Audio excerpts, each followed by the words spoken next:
या निसर्गरम्य आणि सुंदर अशा वातावरणामध्ये आपल्या सगळ्यांचं मनपूर्वक स्वागत आहे मित्रांनो. तर आज आहे ना मी चालू आहे आमच्या एका मित्राच्या वस्तीवर. तो मित्र आहे ना म्हणजे आयुर्वेदिक औषधं देतोय. आयुर्वेदिक म्हणजे जनावरांसाठी माणसांसाठी. तर त्या आयुर्वेदिक औषधात कोणकोणत्या काय कशी आजच्या व्हिडिओमध्ये आपल्याला पाय भेटणार आहे. व्हिडिओ इंटरेस्टिंग होणार आहे मित्रांनो. चला आता मी चालू आहे त्याच्या वस्तीवर. तर मित्रांनो आता जो आमचा मित्र आहे खंडू तो नेमका आता वस्तीवरच आहे का कुठं राहणार गेला फिरायला. कधी कधी तो राहणार जातो ना तर त्याला आपण म्हणजे फोन करून पाहू. कारण मग तो जर वस्तीवर जर नसला ना तर मग आपली पुन्हा म्हणजे त्रास होईल का नाही.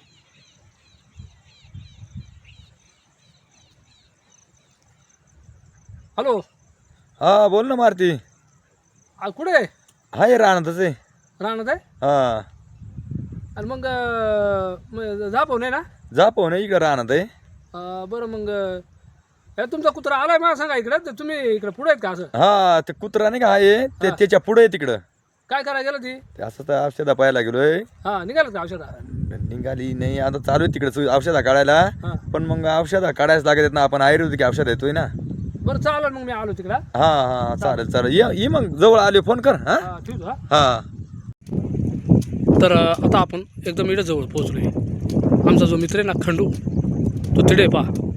तर तो काहीतरी झाडाची साल काढतोय. आता ते झाड कोणते पाहू आपण आणि ती साल काय उपयोगी ते पण आपल्याला ऐकाय भेटणार आहे मित्रांनो. राम राम. काय काय करतंय? त्या हे औषध आहे का? औषध आहे हे झाड आहे साल. हां हे कोणाला एवढं माहित नाही. हां हे ना मुळे झाला चलत आहे. मुळे झाला. मुळे झाला चलत आहे पण हे झाड असते हां तेव्हा ही वरची साल काढून ह्याने आहे हां आणि त्याला इकड लावायचं नाही. दगडी ना काय नाही काढायचं. म्हणजे इतर म्हणजे इकड म्हणजे काय गिळ लावायचा ते लावायचं नाही. लोखंड नाही लावायचं. आणि मग आता ही साल घरी काढून येणार का? ही साल आहे ना आपण नेणार हां हे वरचा कात्रा काढायचा. ही साल जी आहे हां ही काय करायची पाण्यात भिजत घालायची. पाण्यामध्ये भिजवणार आहे. तरी ती ओतायची थोडी हां रक्तासारखं पाणी म्हणत लहान म्हणजे उद्या सकाळ पियाचं आहे. नाही भिजत घालायची. हां उद्या सकाळचं पियाचं. हां जेव्हा आपली तरस होईल ना हां मुतखड्याचा मुळ्याचा हां तेव्हा करायचं हे पियाचं. हां हे पिल्यानंतर आहे ना हां थोडा फरक वाटला का नाही वाटला त्या मालकांना समजायचा. हां त्या वरून आयुर्वेदिक औषध आहे. तर मित्रांनो पहा तर ह्या झाड आहे हे पहा आणि या झाडाची साल. ह्या झाडाचं नाव काय हो?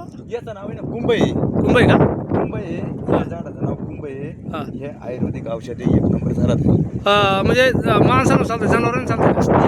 माणसानं झालं जनावरांना आहे. हां. तुम्हाला मी नंतर दाखवणार आहे जनावरांचा. बरं पण हे आहे माणसाचा. म्हणजे थोडक्यात एखाद्याला मुळ्यात उठला हां थोडक्यात मुतखडा उठला हां हे पाणी आपण काय करता ही साल आहे. ह्या पा दिसताय हां तुम्हाला हां दिसते लाल लाल दिसते एकदम लाल लाल दिसते. हे एवढाच घालायचा काय एक हां. बिस्लरीत हां आणि त्या रक्तासारखं पाणी म्हणा हां. आणि ताण लागली पियाचा. पाणी फक्त तुरट लागणार. ह्या झाड आहे कुंभईचा. हां यांना काय होणार नाही माणसाला. याला काय त्रास झाला तर डायरेक्ट मला बोलायचा. फक्त तुरट लागणार. बरं किती दिवस पियाचं आहे? कोणचा जो आपली त्रास आहे तोवर असं ना. असू दे ना. मी काय म्हणतोय 8 दिवस जर बरा नाही वाटलं तर 8 दिवस प्या. बरं पण चालेल. शक्यतो 2 बाटल्या प्याला ना हां. 2 बिस्लऱ्या हां क्लिअर व्हायच पाहिजे. तर मित्रांनो ह्या पहा डायरेक्ट क्लिअर कुंभईचा होऊन जाणार. कुंभईचा झाड मुतखडा आणि मुळ्यात याच्यावर चालत आहे ना का. हा तर मित्रांनो आता ह्या ज्या कुंभईचा झाड मी आपल्याला दाखवलं आहे तर ह्या कुंभईचा झाड आहे ना याची पाण्यात ना शेम अशी आपला मोह नाही करायचो किंवा साधडा त्याच्या पानांसारखी राहतात. ह्या पहा शेम ह्या पहा एकदम अशी मोठाली पानं राहतात मोहाची आणि तो आपला साधडा त्याची पानांसारखी राहतात ती. तर याची साल म्हणजे अशी पाण्यात भिजत घालून आणि गाळून घ्यायची आणि याची साल ज्याला मुतखडा असेल त्याला आणि दुसरा मुळ्यात त्या आजारावर ही साल चालते मित्रांनो. बरं आता आपण ह्या झाडापाशी आलो. तर आता हे झाड मला वाटतं हे झाड बागाचं आहे ना. पण आता याचा काय मला काय आयुर्वेदिक गुणधर्म माहीत नाही. तर कृपया मग काय आयुर्वेदिक गुणधर्म दिसला या झाडाचा? हे ना हां जर एखाद्याला तांदळा असला हां तर याला ना फुलं येतात. पिवळी फुलं येतात. पिवळी फुलं येतात. हां नाही येत पण पिवळी फुलं येतात. हां जर एखाद्याला तांदळा असला याची भाजी पण येतात फुलांची. फुलांची. भाजी ज्याला तांदळा आहे ना तोच खाऊ शकते. म्हणजे नाही तसं नाही काय ना पण नाही कोणी खाऊ शकते त्याचा. पण आयुर्वेदिक म्हणले हो ज्याला दिसत नाही ना हां तांदळा तांदळा जाऊ शकते. हां म्हणजे भाजी जर बनवली त्याची तर तांदळा जाऊ शकते त्यांना. तर बराच टाईम झाला आता हे बाळाच्या फुलांची भाजी केली ना तर आपण उपयुक्त आहे. चला अजून आपण काही पुढे जाणार. तर मित्रांनो आता आपण आलोय ह्या वनस्पतीजवळ. आता ही वनस्पती आता कोणत्या पाण्यात असेल किंवा कोणाला माहीत असेल किंवा नसेल माहीत नाही, पण ह्या वनस्पतीचा उपयोग काय आहे ते पण आपल्याला पाहायला भेटणार आहे आता, ऐकायला भेटणार आहे. आणि ह्या वनस्पतीच्या फळात आहे ना, ह्या सीताफळाचं झाड आहे बरं का मित्रांनो. आता त्याच्यात आणि सीताफळाच्या झाडात फरक आहे. तर हे पहा, सीताफळाचं झाड इथे आणि ह्या त्या झाड आहे. तर आता आमचे जे मित्र खंडू ते याचा गुणधर्म काय, याचं काय औषध आहे ना ते सांगतील आपल्याला. बरं आता ह्या झाड खायचं आहे. हे झाड आहे ना महारुखाचा, महारुख. महारुख म्हणजे झाड आहे, ह्या महारुखाचा झाड आहे. हा तर हे ना जनावराला समजा जुलाब झालं, हा समजा बळकुंडायला लागला, हा तर याची साल आहे नाही का, ह्या झाड आहे साल. हा, ही महारुख बरं काय, हा, महारुख. हा, हा. याची साल काढायची हा. आणि याला आहे ना 2 टाइम बाटलीत पाजायचा. तर 2 टाइम जर पाजली तर एकदम जनावर एकदम क्लिअर होणार 2 टाइमात. म्हणजे याची साल काढून समजा हा. आणि त्या ठेसून ठेसायचा आणि बाटीत गरगुट रस करायचं बनवायचा. आणि गाळून घ्यायचा. गाळून घ्यायचा आणि त्याला पाजायचे. 2 टाइम पाजले तर तिसऱ्या टायमाला एकदम क्लिअर संडास करणार. असं म्हणजे याची साल नाही का. साल, साल. तर मित्रांनो याची साल पहा, हे झाड हा, आता ही वनस्पती आहे आणि याची साल आता ह्या खोडपार इकडे आतमध्ये हे बा, तर इकडे खोड आहे याची साल. तर ती साल पाहायला आपल्याली पूर्ण आतमध्ये येते साल. तर मित्रांनो हे पहा, ह्या झाड आहे त्या बा एकदम शेमपपईच्या झाडासारखा असा खालून, पण पानामध्ये फरक आहे. बरं आता आपण या झाडाजवळ आलोय. आता हे शेवग्याचं झाड आहे, हे तर मला माहिती आहे, तुम्हाला माहिती हा, आहे बरोबर. आणि सगळ्याच माहिती आहे. पण आता याचा काय आयुर्वेदिक गुणधर्म म्हणजे औषधी गुणधर्म आहेत का? आहेत ना. हां ठीक आहे. आपण काय करू शकतो, शेंगा खातोय, हां फुलं पण खातोय. हां फुला शेंगा या एक आयुर्वेदिक म्हणून खातोय. हां. पण याचं गुणधर्म जे आहेत ना, हां. हे आयुर्वेदिक म्हणजे हां. जर समजा अर्धा डोका आपला दुखला, याला आपण काय म्हणतो आरशी. आरशीची. अर्धा डोका दुखणे म्हणजे आरशी. हां तर हां याचा जर समजा आपण रस जर काढला हां या पानांचा किंवा याचा आपण असा काढला, हां याचा रस निघू शकते, असं पिळायचं. पिळायचा, हां ठेसू शकते, आपण हां. रस काढू शकते. हां.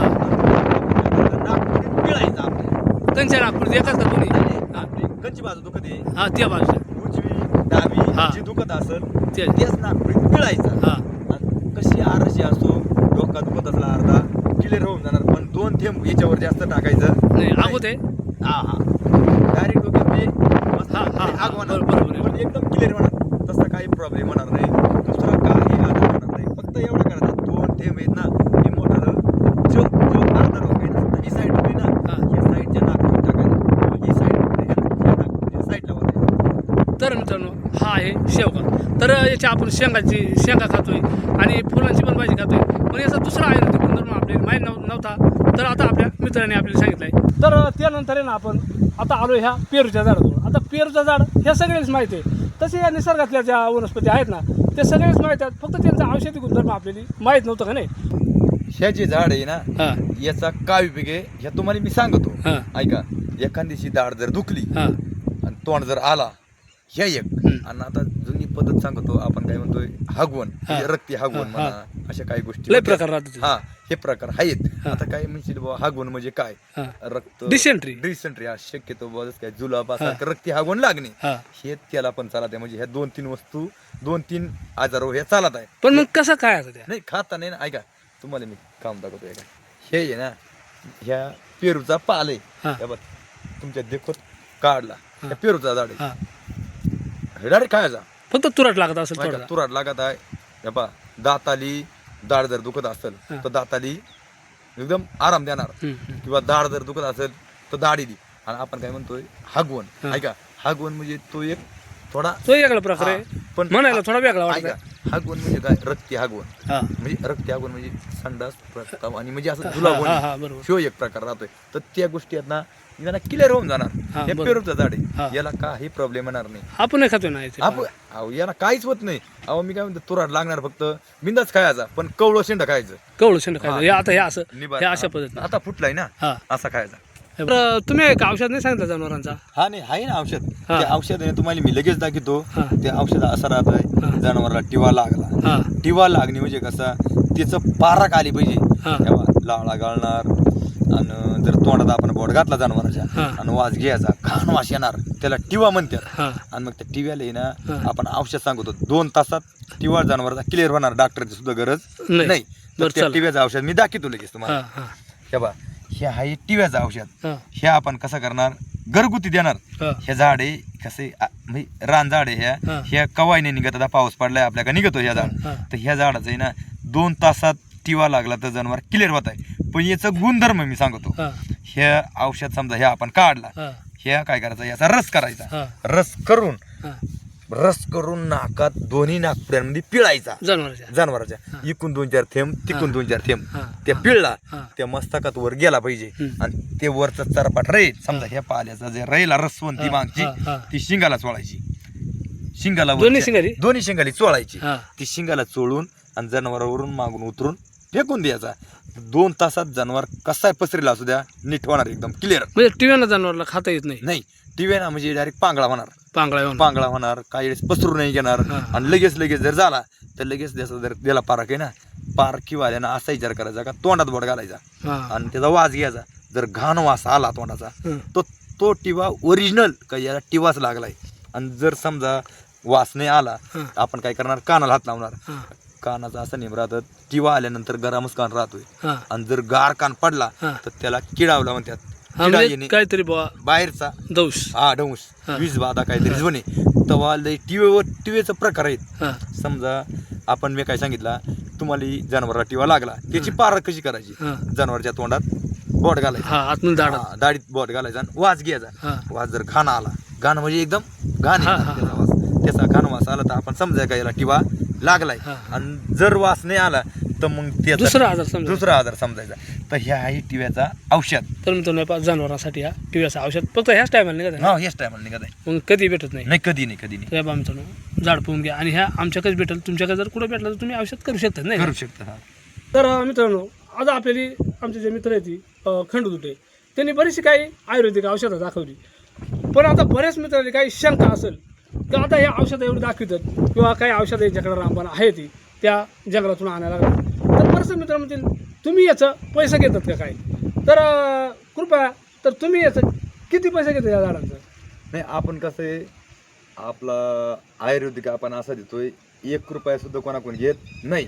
पण आपल्या घरी यावं लागत आहे. आपण येणार अशी सांगू शकते, देऊ शकते, पण पैसे कोणाकडून घेतल्या जाणार नाही. अजून कोणाकडून घेत नाही घेणार पण नाही. कारण पैसे घेतले होते उपयोग सुद्धा त्याचा होत नाही. हा. काय प्रेमाना समजा घरी आल्यानंतर आहे ना, हा. आपण तिला दाखवून देऊ शकते किंवा आपल्या हाताने त्याला औषध देऊ शकते. पण पैसे कोणाकडून अजूनपर्यंत घेतलं नाही. नाही. ही एक समस्या आहे आपली. समस्या. आपण कोणाकडून पैसे घेऊ शकत नाही. नाही. पण कोणाला पार्सल भेटू शकत नाही. ते औषध बाहेर नाही मित्रांनो देता येणार कुठं, नाही, हा. जागेवर. जागेवर. कारण त्याचा कसा ठेवायचा किंवा एवढा पोस्टांना पाठवायचा किंवा कुठं पार्सलना, गावठी माणसं अडाणी माणसं ते हे काम करू नाही. शकते नाही.